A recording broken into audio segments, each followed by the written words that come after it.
My eyes burned as I stared at my father's text, the glow of my phone lighting up the small pile of carefully wrapped Christmas presents on my bed. 5 words. That's all it took to break me.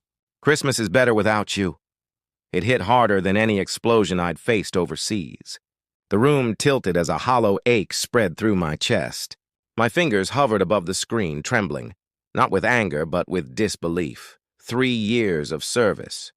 3 years of missed holidays, birthdays, and family dinners, all under the belief that once I came home, they'd be there waiting. But in a single message, that illusion was gone. Outside my apartment window, Christmas lights blinked cheerfully, mocking me. I typed back one word. Understood. No emotion, no plea. Just the soldier's response to an order. Even when that order destroys you. My name is Olivia Reynolds, 31, former Army specialist.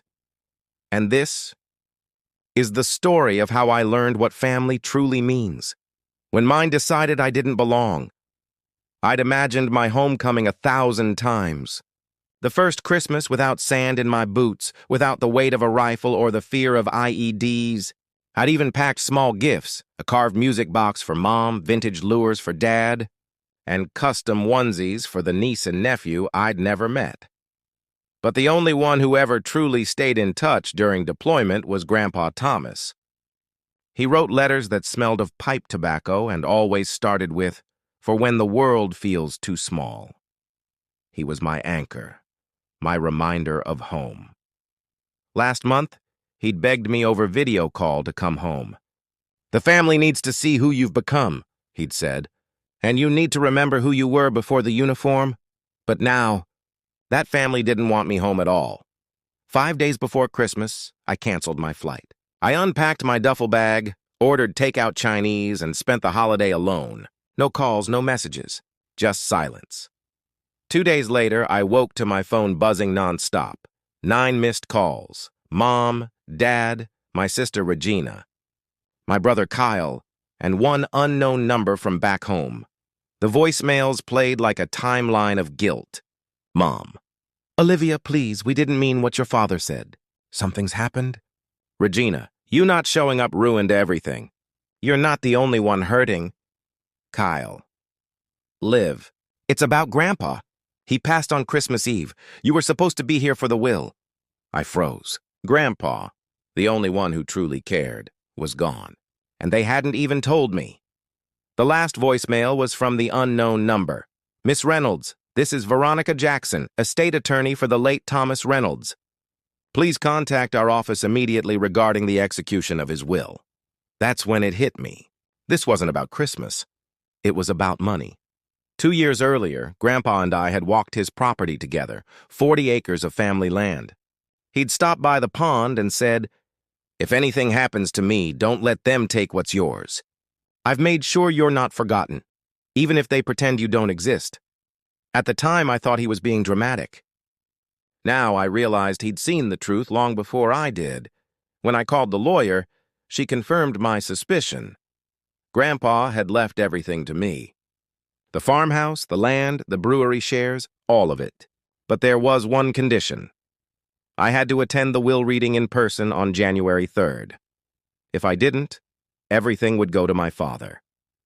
And suddenly, my father's cruel text made perfect sense. They hadn't wanted me home for Christmas, because they needed me gone. On January 3rd, I walked into that law office, not as the forgotten soldier, but as the storm they never saw coming. I wore a navy blazer, dark jeans, and my combat boots, still dusted with the soil of countries they couldn't find on a map. The room went silent when I entered. Dad looked like he'd aged 10 years. Mom clutched her purse like a shield. Regina's jaw dropped. Kyle couldn't meet my eyes. "You actually came," Regina sneered. I sat across from them, calm and steady. Didn't want to disappoint Grandpa. The attorney pressed play on a recorder. Grandpa's voice filled the room, strong, warm, and deliberate. "If you're hearing this, I'm gone. And if Olivia is in the room, thank you, kid. I knew you'd show up." Olivia was the only one who reached out without being asked, who came with love instead of expectations. For that, she gets everything. The room fell into stunned silence. The house, the land, the investments, all go to Olivia Reynolds. And if anyone contests this will, they forfeit their share completely, Regina snapped first. This is ridiculous. You barely even spoke to him. I met her glare unflinching. You didn't tell me he died. That says enough about who you are. Dad's jaw tightened. You think wearing a uniform makes you better than us? No, I said quietly. I think sending that text 5 days before Grandpa died says everything about the kind of man you are. Mom began to cry. Kyle whispered apologies. But I'd stopped listening years ago. The attorney slid a document across the table. Miss Reynolds, if you'll sign here. I signed without hesitation. When I stood, no one followed. They'd wanted me gone for Christmas. Now they were the ones being left behind. 30 days later, they vacated the farmhouse. My farmhouse.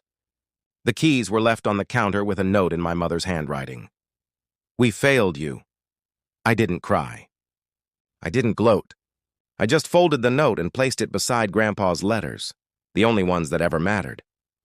Today, that house is a retreat for veterans learning to rebuild their lives, like I once had to.